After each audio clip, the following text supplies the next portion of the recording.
से जोहार है, नमस्कार है सबको, जय श्री राम।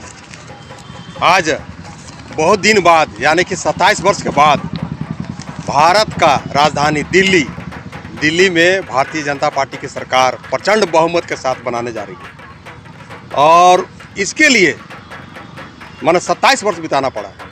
और इससे पूर्व की जो सरकार थी, केजरीवाल की सरकार, आम आदमी पार्टी की जो सरकार थी, भ्रष्टाचार में परम लिप्त, इससे पूर्व उन्होंने घोषणा करने के बाद प्रचंड बहुमत के साथ सरकार बनाए। 5 साल जनता उसका सरकार का देखा, उसके बाद फिर पुनः आया और इतना झूठ कि पूरा दिल्ली की जनता उससे त्रस्त हो गई। उन्होंने कहा था, देखिए स्वयं केजरीवाल का स्टेटमेंट का एगो वीडियो में भी देखने को मिला कि इस जन्म में तो क्या, अगले जन्म तक भारत के यशस्वी प्रधानमंत्री माननीय नरेंद्र मोदी जी हमको नहीं हरा पाएंगे। देखिए उसका कितना अहंकार है। रावण जैसा आदमी का अहंकार तो रहे नहीं किया, लेकिन केजरीवाल का कहना कि इस जन्म में तो क्या, अगले जन्म तक हमको माननीय प्रधानमंत्री नरेंद्र मोदी जी नहीं हरा सकते। और आज उसका स्थिति देखिए।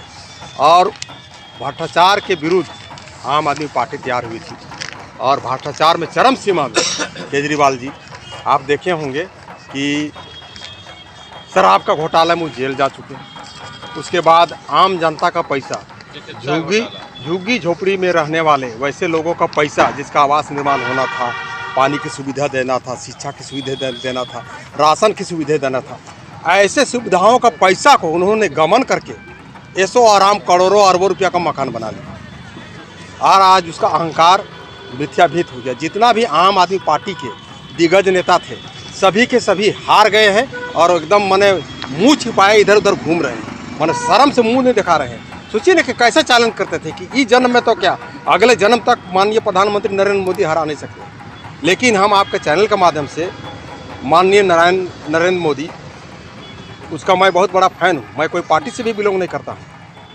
साधारण एक आदमी हूँ, लेकिन माननीय प्रधानमंत्री श्री नरेंद्र मोदी जी का मैं बहुत बड़ा फ़ैन हूँ।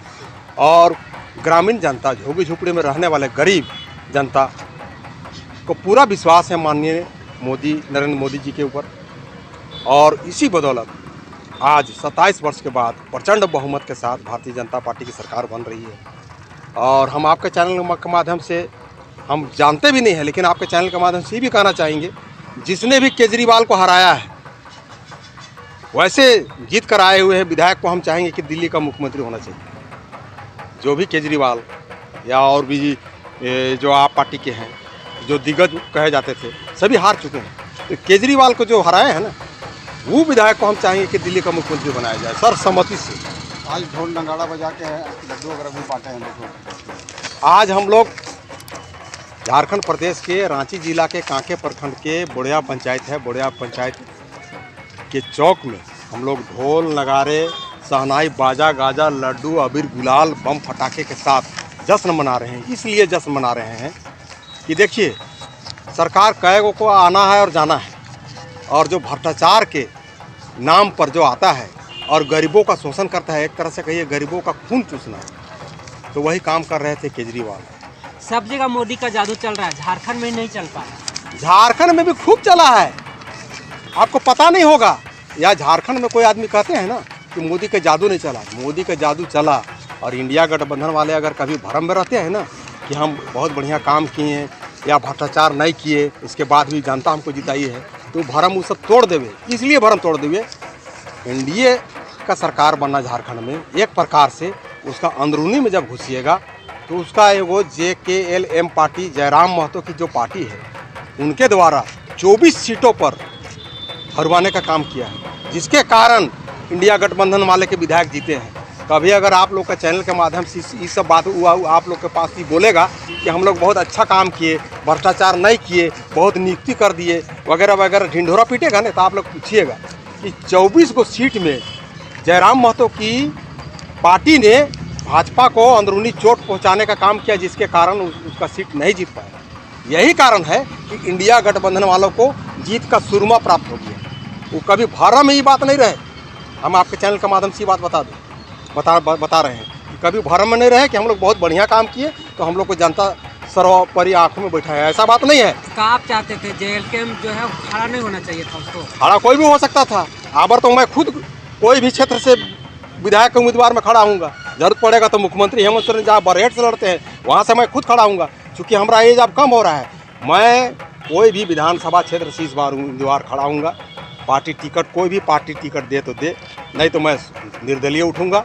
और जनता का जो आज तक 75 साल बीतने के बाद जो विधानसभा में आवाज़ गूंजना चाहिए और नहीं गूंजा है, वैसे वैसे आवाज़ को विधानसभा में मैं गूंजूंगा और बिना पैसा का मैं इलेक्शन लड़ूंगा। आपको बता दे रहा हूँ, आज तक मैंने इस कांके प्रखंड के बिना पैसा का पंचायत समिति हमको जनता जितवाया, मुखिया बिना पैसा का जितवाया, वो भी प्रचंड, और सहयोग इतना किया कि कुछ बहुत पैसा हम बचा भी लिए।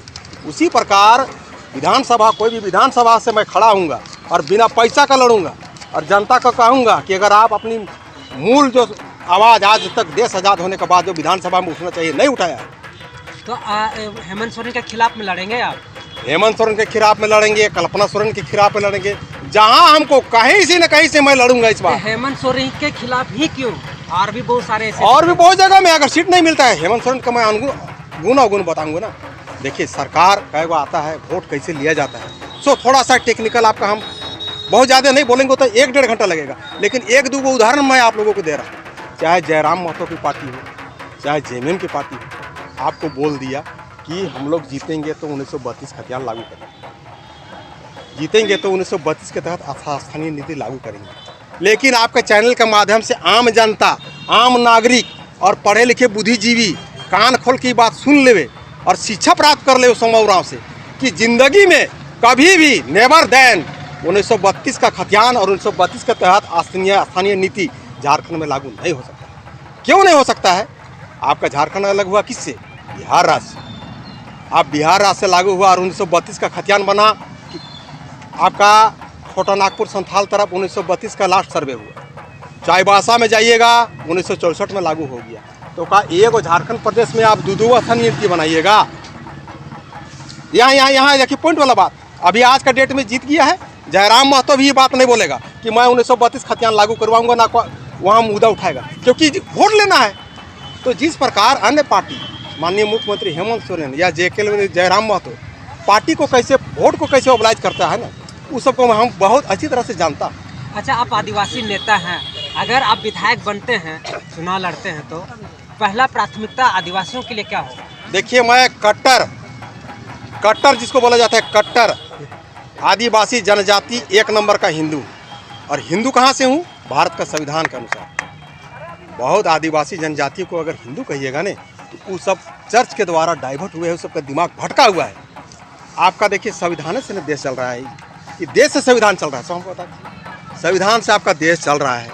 संविधान में जो आपको कानून बनाए गए हैं उसके अनुसार सोमा उरांव 1 नंबर का जनजाति हिंदू है और हिंदुए रहेगा। आपको बता दे रहे हैं, हेमंत सोरेन बरहेट से लड़े हैं 2 बार। उसका नॉमिनेशन वाला मोबाइल में सबके पास में मोबाइल रहता है, उसमें खाली निकाल के देखे। सोमा उरांव का कहने से काहे मानिएगा आप? उसका देख लीजिए आप, तो उसमें उसका टिक लगा वाला हिंदुज़म। वो पागल है। घर में दुर्गा सप्तशती कराता है, पागल है। वैष्णो देवी फ्लैट करके जाता है, पागल है। सर्वप्रथम जाकर देवड़ी में पूजा पाठ किया, पागल है। तो वोट कैसे लिया जाता है? तो उस सबको देख के हम भी सीख गए हैं ना। तो बाकी लोग तो आपको हिंदू नहीं मानता है, तो नहीं मानता है तो पागल है, तो भटकल बोलता है। भटकल, वो स्वयं भटकल है ना, हमको दिखा देवे। अब अभी बहुत सारा अभी कोर्ट के लिए मर रहा है। आदिवासियों के लिए क्या कीजिएगा? पहले सबसे पहले आपका चैनल के माध्यम से दुनिया आदमी जाने, जैसे ही मैं विधानसभा कोई भी सीट से लड़ता हूँ और जीतता हूँ, जीतने के बाद विधानसभा में मेरा आवाज़ गूंजेगा कि 75 साल बीत जाने के बाद जो आरक्षण का स्वरूप तैयार हुआ, केंद्र सरकार का आरक्षण, राज्य सरकार का आरक्षण, ये आरक्षण को धर्मांतरित ईसाई और मुस्लिम खा रहे हैं। और आप कैसनो योजना दे दीजिए, केंद्र सरकार का 1000 प्रकार की योजना दे दीजिए, राज्य सरकार का दे दीजिए, लेकिन जनजाति का, आदिवासी का उत्थान कभी नहीं होगा। इसलिए नहीं होगा कि जो भी आरक्षण मिलेगा केंद्र का और राज्य का, वो आरक्षण को आपका धर्मांतरित ईसाई और मुस्लिम ले रहे हैं और आज तक लेते आ रहे हैं। अब जैसे नौकरी चाकरी पाना है, उसके लिए आपको बढ़िया शिक्षा चाहिए, तो शिक्षा में जो वैकल्प है, जो कैटेगरी है, वो आरक्षण को धर्मांतरित ईसाई पहले ही ले रहा है। मतलब आप डिलिस्टिंग कराएंगे? डिलिस्टिंग कराएंगे, उस सबका होना तय है। हम बता दे रहे हैं ना, वो सब लिख लिए आज नहीं तो कल। बहुत पढ़े लिखे बुद्धिजीवी है ना। तो पहला मुद्दा आपका डिलिस्टिंग होगा? पहला मुद्दा डिलिस्टिंग रहेगा। आदिवासी का, जनजाति का आरक्षण जो ईसाई और मुस्लिम खा रहे हैं, वो मिलना बंद हो। और मैं गरजूंगा विधानसभा में अगला लोग तो आप ही को डिलिस्टिंग करने के लिए बोल रहा है। अगर उस सबका अगर थोड़ा बहुत पढ़े लिखे हैं और अगर आदिवासी का खून है, पूर्वजों का खून है, तो सोमा उरांव अभी वर्तमान समय में मुखिया है, डिलिस्टिंग करके दिखा देवे, हम तो उसको शाबाशी सम्मानित करेंगे यही बोलिया चौक में। आपका डिलिस्टिंग कब करवाएंगे आप? डिलिस्टिंग करने को कोई सवाल चुके नहीं है ना। वहाँ एक नंबर का जनजाति हिंदू सोमा उरांव एक नंबर में, और पूरे भारत देश के जितने भी आदिवासी जनजाति हैं सभी हिंदू हैं। लेकिन अब अपने आप को अगर तुमको नहीं बन रहना है, हिंदू नहीं कहना है, तो बनो ना यार, ईसाई बनो, मुस्लिम बनो, क्रिश्चियन बनो, जो बनना है बनो, दिस दैट बनो, क्या रोका है। लेकिन अगर संविधान के अनुसार अगर जाइएगा आप, तो संविधान के अनुसार सोमा उरांव एक नंबर जनजाति हिंदू है।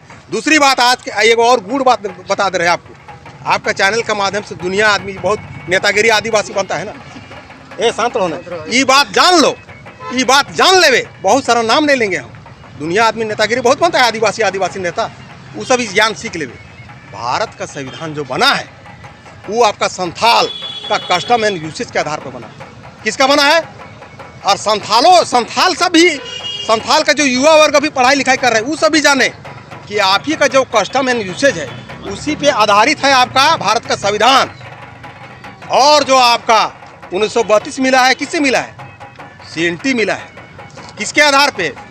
मुंडाओं का कस्टम और यूसेज, उसके आधार पे आपका CNT मिला। CNT से आपको खतियान प्राप्त हुआ, उसमें भी ईसाई सब का षड्यंत्र का है। अगर आप मुंडा है, उरांव है, महली है, हो हैं, मान के चलिए आपका नाम सोमा मुंडा है, नीचे और आपका बेटा बेटी होते हुए जाइएगा तो सोमा मुंडा के जगह में या और अन्य टोपू मुंडा के जगह में क्या लिखेगा? अपना टाइटल बताएगा, कच्छप, होरो, कहीं संभव है? सब ईसाई का षड्यंत्र है। तो हम एक ईसाइयों का षड्यंत्र वो गुड़ बात को जानते हैं। इसीलिए जैसे ही मेरा बाइट चलेगा ने तो ईसाइयों सब देखने के लिए आंख बकाल रहता है और अनाप शनाप बयान दे देता है। कभी सबको मौका मिले ना, हमारे पास बृहत आदमी रहे, हजार एकदम बड़का बड़का TV चैनल रहे और हमसे बहस करें, क्या ना बहस करता है? सोमा से एक आदमी पूछे तो, अरे यार सोमा तुम अब तो बहुत अपने आप को हिंदू समझते हो, कैसे हिंदू हो हमको बताओ, कहाँ लिखा हुआ है बताओ, तो हम उसको दिखाते हैं ना। आज दिल्ली आ गई है, होली से पहले होली मना ली। हम आपका चैनल के माध्यम से जिस प्रकार दिल्ली के ग्रामीणों ने झुग्गी झोपड़ी में रहने वालों, देखिए अरविंद केजरीवाल कैसा ठगा, माननीय प्रधानमंत्री का आपका जन आरोग्य सेवा केंद्र चल रहा था, उसके एवज में स्वास्थ्य वाला कोई कार्यक्रम निकाला, उस कार्यक्रम में ना कोई एगो डॉक्टर, ना कोई नर्स, ना कभी दवा मिलता था। पानी, हम आपको चैनल के माध्यम से बता रहे हैं, हम दिल्ली 6 महीना पहले गए थे और जिस प्रकार कुछ मीडिया जीरो ग्राउंड में कवरेज करता है, उसी प्रकार हम झोपड़पट्टी एरिया में चले गए। वहाँ पर कुछ महिलाएं से जो एकदम गरीब तबके के हैं, आपको लगेगा नहीं, उनसे पूछे क्या है दादी आपके यहाँ पानी आता है? तो बोला कि नहीं। राशन मिलता है? तो नहीं। तो केजरीवाल का तो बहुत जगह अस्पताल वगैरह खुले हैं, कहाँ से वहाँ जाइएगा तो ना कोई डॉक्टर मिलेगा, ना कोई नर्स मिलेगा, ना कोई दवा मिलेगा। ना झूठ की सरकार थी दिल्ली, झूठ की सरकार, भ्रष्टाचार की सरकार, कमीशन की सरकार। आप सोच लीजिए ना, गरीबों का पैसा से अरबों का महल तैयार कर लिए। हम तो आपके चैनल के माध्यम से केंद्र सरकार से निवेदन करेंगे, जैसे ही सरकार गठन होती है, शपथ लेती है, उसके बाद उसका जो अरबों का हवाला घर बनाया है ना, वो गरीब जनता को दे, जो झोपड़ी में रहता है, जो प्लास्टिक में रहता है। और आपका चैनल के माध्यम से मैं माननीय भारत देश के यशस्वी प्रधानमंत्री नरेंद्र मोदी जी का बहुत बड़ा फैन हूँ। आपके चैनल के माध्यम से निवेदन करता हूँ कि आने वाला दिन में जिस प्रकार जनता आपके ऊपर, विशेष करके आपके ऊपर विश्वास करके प्रचंड बहुमत से केंद्र में 27 साल बाद सरकार बना रही है भारतीय जनता पार्टी की, आप एकदम योजनाबद्ध तरीका से जो गरीब गुरबा है, झोपड़पट्टी है, वैसे लोगों का पानी का सुविधा, शिक्षा का सुविधा, घर का सुविधा, स्वास्थ्य का सुविधा, इस सारा सुविधाओं को आप योजनाबद्ध तरीके से उत्थान करने का काम कीजिएगा। ये मेरा आग्रह रहेगा, निवेदन रहेगा। क्योंकि मैं 3 महीना या 6 महीना के बाद पुनः एक बार दिल्ली जाऊंगा और चुपके से जीरो ग्राउंड में रिपोर्ट करूंगा। उसमें हमको पता चल जाएगा कि केंद्र सरकार जो अभी प्रचंड बहुमत के साथ भाजपा की सरकार बन रही है, भारतीय जनता पार्टी की सरकार बन रही है, वो गरीब गुरबा झोपड़ी का कितना उत्थान कर रहे हैं और क्या क्या योजना है, इस समय टीवी के माध्यम से देखूंगा और दिल्ली जाऊंगा तो निश्चित रूप से जीरो ग्राउंड पर रिपोर्ट मैं स्वयं लूंगा। परिचय। मेरा नाम झारखंड प्रदेश, रांची जिला, कांके प्रखंड, बड़िया पंचायत का मैं मुखिया हूँ, साथ ही साथ रांची जिला मुखिया संघ प्रदेश का मैं अध्यक्ष हूँ एवं जनजाति सुरक्षा मंच का मीडिया प्रभारी हूँ। जोहार, नमस्कार, जय श्री राम।